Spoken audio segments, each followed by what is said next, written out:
और इस पोस्ट में एक बार फिर से रोहिणी का दर्द दिखा। इस बार भी बिना नाम लिए रोहिणी ने छोटे भाई तेजस्वी यादव पर निशाना साधते हुए लिखा, परिवार में एक ऐसा जहरीला इंसान जरूर होता है जिसको आप कितनी भी इज्जत दे दो, कितना ही सम्मान दे दो, लेकिन वो आपकी इज्जत कभी नहीं करेगा और बेचारा बनकर आप पर ही सारे इल्जाम लगाता रहेगा। जब उसको आपसे कोई स्वार्थ होगा तो वो 2-3 दिन पहले ऐसा व्यवहार करेगा जैसा कि कुछ हुआ ही नहीं, और जैसे ही उसका काम निकल जाएगा वो फिर से अपनी औकात दिखा ही देगा। ऐसे लोगों से सतर्क रहिए। रोहिणी ने ये पोस्ट अपनी बड़ी बहन मीसा भारती से मिलने के कुछ घंटों बाद किया। बहन मीसा भारती से मुलाकात कर लौटते वक्त जब रोहिणी से सवाल किया गया कि उन पर चप्पल किसने फेंकी, तो इस सवाल के जवाब में रोहिणी ने कहा, रोहिणी जी चप्पल किसने चलाया था? रोहिणी जी आप ये बात जाकर के तेजस्वी यादव किसके शहर पे हुआ है उनसे जाके पूछिए, संजय यादव से पूछिए, एक और लड़के का क्या नाम था, रमेश से जाके पूछिए।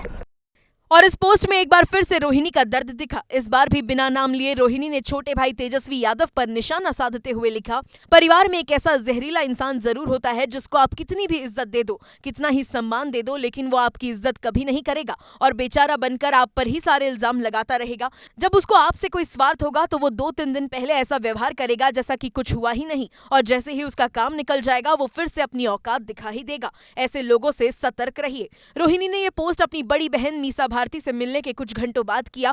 बहन मीसा भारती से मुलाकात कर लौटते वक्त जब रोहिणी से सवाल किया गया कि उन पर चप्पल किसने फेंकी, तो इस सवाल के जवाब में रोहिणी ने कहा, रोहिणी जी चप्पल किसने चलाया था? रोहिणी जी आप ये बात जाकर के तेजस्वी यादव किसके शहर पे हुआ है उनसे जाके पूछिए, संजय यादव से पूछिए, एक और लड़के का क्या नाम था, रमेश से जाके पूछिए। और इस पोस्ट में एक बार फिर से रोहिणी का दर्द दिखा। इस बार भी बिना नाम लिए रोहिणी ने छोटे भाई तेजस्वी यादव पर निशाना साधते हुए लिखा, परिवार में एक ऐसा जहरीला इंसान जरूर होता है जिसको आप कितनी भी इज्जत दे दो, कितना ही सम्मान दे दो, लेकिन वो आपकी इज्जत कभी नहीं करेगा और बेचारा बनकर आप पर ही सारे इल्जाम लगाता रहेगा। जब उसको आपसे कोई स्वार्थ होगा तो वो 2-3 दिन पहले ऐसा व्यवहार करेगा जैसा कि कुछ हुआ ही नहीं, और जैसे ही उसका काम निकल जाएगा वो फिर से अपनी औकात दिखा ही देगा। ऐसे लोगों से सतर्क रहिए। रोहिणी ने ये पोस्ट अपनी बड़ी बहन मीसा भारती से मिलने के कुछ घंटों बाद किया। बहन मीसा भारती से मुलाकात कर लौटते वक्त जब रोहिणी से सवाल किया गया कि उन पर चप्पल किसने फेंकी, तो इस सवाल के जवाब में रोहिणी ने कहा, रोहिणी जी चप्पल किसने चलाया था? रोहिणी जी आप ये बात जाकर के तेजस्वी यादव किसके शहर पे हुआ है उनसे जाके पूछिए, संजय यादव से पूछिए, एक और लड़के का क्या नाम था, रमेश से जाके पूछिए।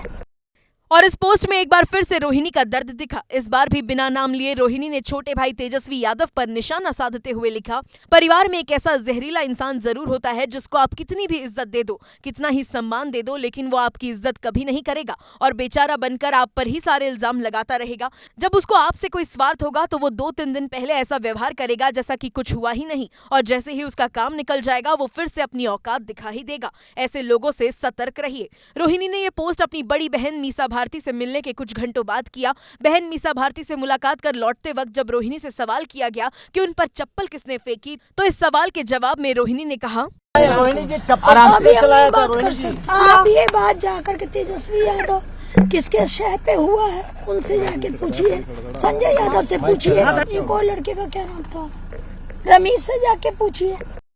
और इस पोस्ट में एक बार फिर से रोहिणी का दर्द दिखा। इस बार भी बिना नाम लिए रोहिणी ने छोटे भाई तेजस्वी यादव पर निशाना साधते हुए लिखा, परिवार में एक ऐसा जहरीला इंसान जरूर होता है जिसको आप कितनी भी इज्जत दे दो, कितना ही सम्मान दे दो, लेकिन वो आपकी इज्जत कभी नहीं करेगा और बेचारा बनकर आप पर ही सारे इल्जाम लगाता रहेगा। जब उसको आपसे कोई स्वार्थ होगा तो वो 2-3 दिन पहले ऐसा व्यवहार करेगा जैसा कि कुछ हुआ ही नहीं, और जैसे ही उसका काम निकल जाएगा वो फिर से अपनी औकात दिखा ही देगा। ऐसे लोगों से सतर्क रहिए। रोहिणी ने ये पोस्ट अपनी बड़ी बहन मीसा भारती से मिलने के कुछ घंटों बाद किया।